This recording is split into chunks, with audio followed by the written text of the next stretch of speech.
Disclaimer, this is about the Western side of things. Even though it's not as big as it used to be, the Gi Charat franchise is still doing pretty Gucci in Japan, whereas in the West, not so much. I hope you enjoy this video, by the way. You know, at points, I can be a very salty bitch that can easily be satisfied with multitude of things. I will not go into the more serious side of it, since this video is not a good video to talk about it. But one thing that made me happy in one area, while still being salty in another area, is how Sentai Filmworks relicensed the original anime series of Gi Charat, as well as licensing the anime OVAs and Winter Garden. Ponyo Ponyo Gi Charat still being in stock despite ADV Films, well, dead. But series like Leave It to Pyoko, Gi Charat No, and the movie are stuck in this type of limbo that anime go into where they cannot be relicensed. But even before that, the licensing history with the Gi Charat anime franchise was already a mess to begin with. So in this video, I will speculate of what went down. I will warn you, there is not much reliable resources for these type of things, so I'm gonna have to rely on Wikipedia for this information, so I deeply apologize in that regard. With that out of the way, let's begin. Around 2004, when Toonami was going strong, ADV Films decided to license the anime Ponyo Ponyo Gi Charat. Now, it may sound confusing given the fact that people's perception of Ponyo Ponyo was a prequel to the original series. I myself don't really see that as the case. Yeah, in Ponyo Ponyo, Gi Charat was like 8 years old, whereas in the original series and with Neo, she is 10 years old. However, I have come to terms with the fact that it's more of an alternate prequel with alternate continuity. Yeah, it's bullshit reasoning, but hey, it keeps me sane at night. Now this is where my sources get a little bit messy, cause it doesn't tell me what came first, the original series or the Neo series. Given the timing, I think I'm gonna go with the original series first. In 2005, the original Gi Charat anime and Leave It to Pyoko had been licensed, which may have caused a bit of confusion for those who have first experience with the franchise is with Ponyo Ponyo. But hey, it worked well for the newcomer of the franchise, me being one of them. That being said, there are some things that are a little bit damning. Number 1. Who licensed these two? If you answered ADV Films, I'm sorry, but that's incorrect. These two were originally licensed by SyncPoint. You may or may not have heard of them. They licensed titles like Aquarium Age Saga 2, Don't Forget Me, I don't know how to read that title, I'm Gonna Be an Angel, and possibly their most popular license before Funimation saved it, Fooly Cooly. So already shit is becoming confusing enough as it is. That being said, I also sort of understand this given the fact that SyncPoint was a division of Broccoli, the company that basically owned the franchise. Number 2. Where are the specials and the movie? It is currently unknown on whether or not SyncPoint were to license the specials, but it was confirmed that they were going to license and dub the movie. Look! Boo boo, hi, I'm Gi Charat. You can call me Dejiko, Nyo. Finally, there's a movie about me, Nyo. I'm famous, Nyo. A big idol, Nyo. You can see me on the big screen in Gi Charat the movie. Well, actually, it's just on DVD, Nyo. Go get it now, or else laser I beam, Nyo. Broccoli, Nyo. SyncPoint. So why, in the name of the moon, did they not go through with it? Well, I have a bit of a theory about that actually. It's something that I've mentioned a couple of times before during like 2013. You see, before they went under, SyncPoint only had like 6 employees. Which in company standards, that's not a whole lot of people. It's like, small number.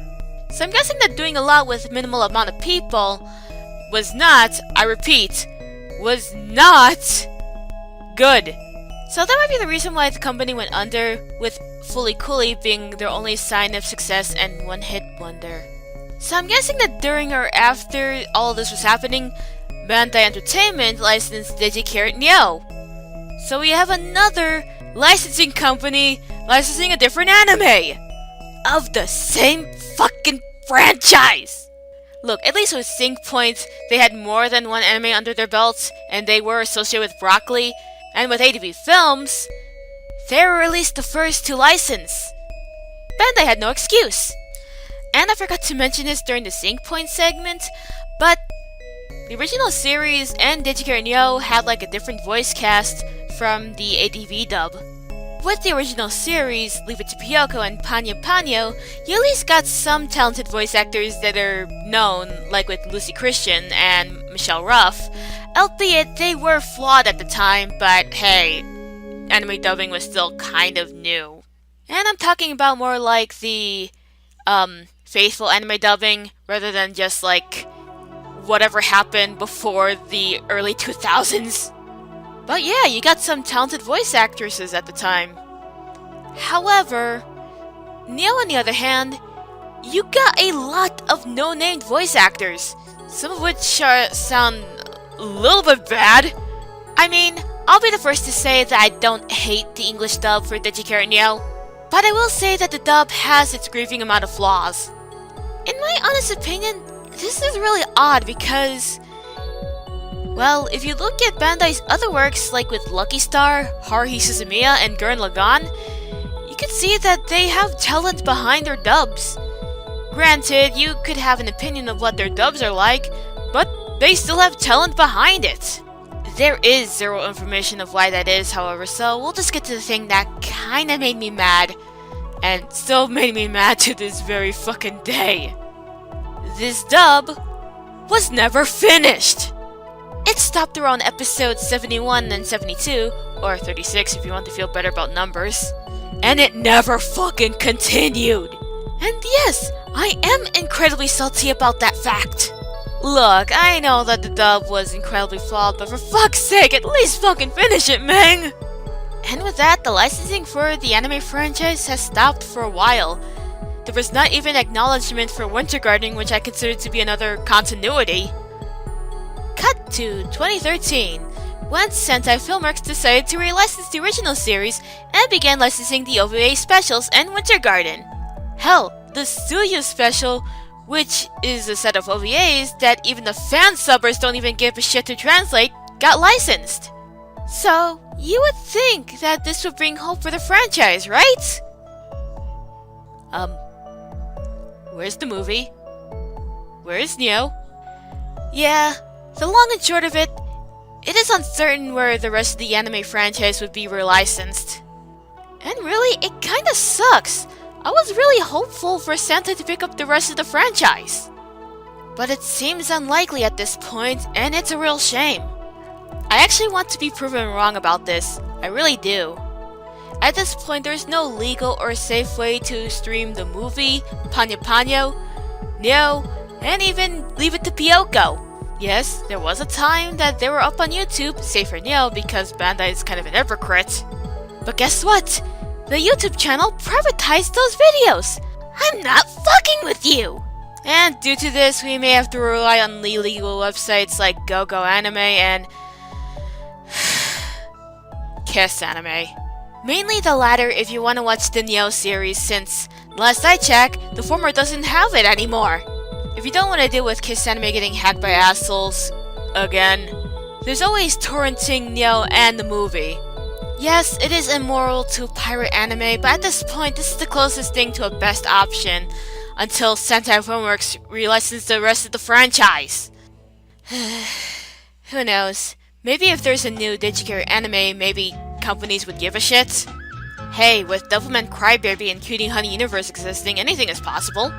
So, hopefully Broccoli will do that someday, making a new Digicare anime. Well, I guess I'm done bitching for half of this video. This is ChibiJC of YouTube signing out.